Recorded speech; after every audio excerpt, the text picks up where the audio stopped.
ನಮ್ಮನ್ನ ಕನ್ನಡ ಎಂಬ ಭಾವನೆ ಪ್ರತಿಯೊಬ್ಬರಲ್ಲೂ ಮೂಡಿರಬೇಕು. ನಮಸ್ಕಾರ, ನಾನು ಮಾಧವಿಲಾಕೆ. ಎಂಟಿವಿ ವೀಕ್ಷಕರಿಗೆ ಸ್ವಾಗತ. ಬೀದರ ಜಿಲ್ಲೆಯ ಬಸವಕಲ್ಯಾಣ ನಗರದ ಐಡಿಯಲ್ ಶಾಲೆಯಲ್ಲಿ ನವೆಂಬರ್ 1ರಂದು ಕನ್ನಡ ರಾಜ್ಯೋತ್ಸವವನ್ನು ಅತ್ಯಂತ ಭವ್ಯವಾಗಿ ಆಚರಿಸಲಾಯಿತು. ಕಾರ್ಯಕ್ರಮದ ಅಧ್ಯಕ್ಷತೆಯನ್ನು ಶಾಲೆಯ ಪ್ರಾಂಶುಪಾಲರು ವಹಿಸಿದ್ದರು. ಕಾರ್ಯಕ್ರಮವನ್ನು ಶ್ರೀಮತಿ ವಿಜಯಲಕ್ಷ್ಮಿ ಎಂ ಅವರು ಸುಂದರವಾಗಿ ನಿರೂಪಿಸಿದರು. ಅಧ್ಯಕ್ಷರಾದ ಶ್ರೀ ಮುಜಾಹಿದ್ ಪಾಷಾ ಕುರೇಶಿ, ಅಲ್ ಫುರ್ಖಾನ್ ಎಜುಕೇಶನ್ ಟ್ರಸ್ಟ್ ಬಸವಕಲ್ಯಾಣ ಅವರು ಕಾರ್ಯಕ್ರಮವನ್ನು ಉದ್ದೇಶಿಸಿ ಮಾತನಾಡಿ, ಕನ್ನಡ ನಾಡಿನ ಸಂಸ್ಕೃತಿ, ಪರಂಪರೆ ಹಾಗೂ ಕನ್ನಡದ ಉಳಿವಿಗಾಗಿ ನಾವು ಪ್ರತಿಯೊಬ್ಬರು ಹೋರಾಡಬೇಕು ಎಂದು ಹೇಳಿದರು. ನಮ್ಮ ಕಲೆ ಹಾಗೂ ಸಾಹಿತ್ಯವು ಅತ್ಯಂತ ಗಣನೀಯವಾಗಿದ್ದು, ಅದನ್ನು ನಮ್ಮ ಯುವ ಪೀಳಿಗೆಗೆ ರವಾನಿಸಿ ಮುಂದಿನ ತಲೆಮಾರಿಗೆ ತಲುಪಿಸಬೇಕು ಎಂದು ಅವರು ತಮ್ಮ ಮಾತಿನಲ್ಲಿ ಹೇಳಿದರು. ಅದೇ ರೀತಿ ಗಡಿನಾಡಿನ ಭಾಗವಾದ ನಮ್ಮ ಜಿಲ್ಲೆಯಲ್ಲಿ ಪ್ರತಿಯೊಬ್ಬರು ಕನ್ನಡವನ್ನು ಪ್ರೀತಿಸಿ ಅದರ ಅಸ್ತಿತ್ವ ಅಳೆಯದಂತೆ ನೋಡಿಕೊಳ್ಳಬೇಕು. ಸರ್ಕಾರವು ಕೂಡ ಗಡಿಭಾಗದ ಪ್ರದೇಶಗಳಲ್ಲಿ ಕನ್ನಡದ ಪ್ರೋತ್ಸಾಹಕ್ಕಾಗಿ ಹೆಚ್ಚು ಕ್ರಮ ಕೈಗೊಳ್ಳಬೇಕು ಎಂದು ಮನವಿ ಮಾಡಿದರು. ಕನ್ನಡ ನಾಡಿನ ಪರಂಪರೆ ಹಾಗೂ ಭಾಷೆಯ ಮಹತ್ವವನ್ನು ಕುರಿತು ಸುದೀರ್ಘವಾಗಿ ಮಾತನಾಡಿ ಎಲ್ಲರಲ್ಲೂ ಕನ್ನಡ ಅಭಿಮಾನವನ್ನು ಹುಟ್ಟಿಸಿದರು. ವಿದ್ಯಾರ್ಥಿಗಳು ವಿವಿಧ ಸಾಂಸ್ಕೃತಿಕ ಕಾರ್ಯಕ್ರಮಗಳಲ್ಲಿ ಭಾಗವಹಿಸಿ ತಮ್ಮ ಪ್ರತಿಭೆಯನ್ನು ಪ್ರದರ್ಶಿಸಿದರು. ಅಂತಿಮವಾಗಿ ವಂದನಾರ್ಪಣೆಯನ್ನು ಶ್ರೀಮತಿ ನಾಗಮ್ಮ ಅವರು ಸಲ್ಲಿಸಿದರು. ವರದಿ ಮಾಧವಿಲಾಕೆ.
ಎಲ್ಲರಿಗೂ 70ನೇ ಕರ್ನಾಟಕ ರಾಜ್ಯೋತ್ಸವದ ಶುಭಾಶಯಗಳು.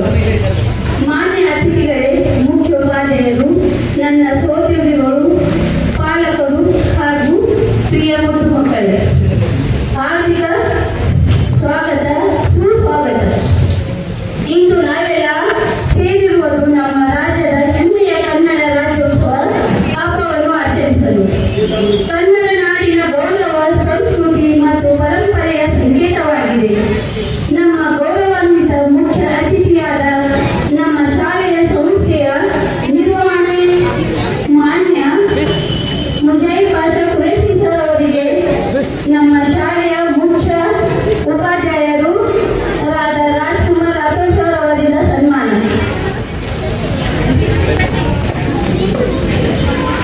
ಲಾಂಗ್ ಹಾಕಿ ಮ್ಯಾಟ್ ಕೊಡ್ತೀವಿ ಬೇಗ.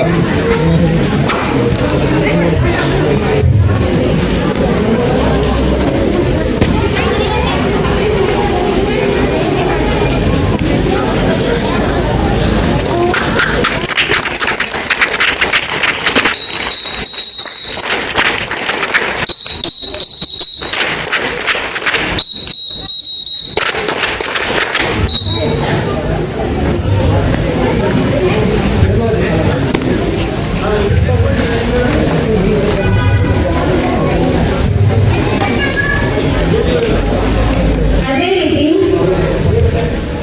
ನಮ್ಮ ಶಾಲೆಯ ಮುಖ್ಯ ಉಪಾಧ್ಯಾಯರಾದ ರಾಜ್ಕುಮಾರ್ ರಾಥೋಡ್ ಸರ್ ಅವರಿಗೆ ಅರವಿಂದ್ ಸರ್ ಅವರಿಂದ ಸನ್ಮಾನ.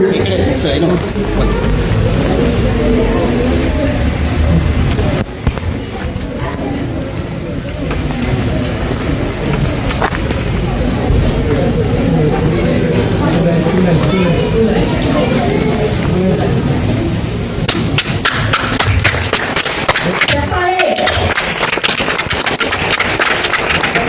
ಅದೇ ರೀತಿಯಾಗಿ वो बच्चों को देता है।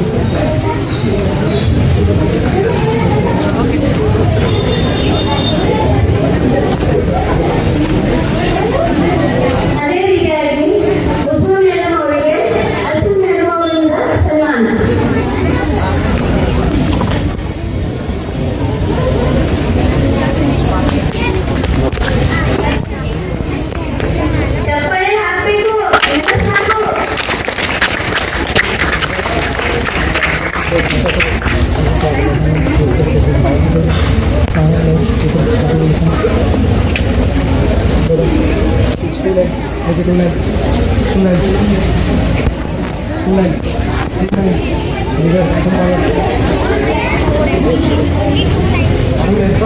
you.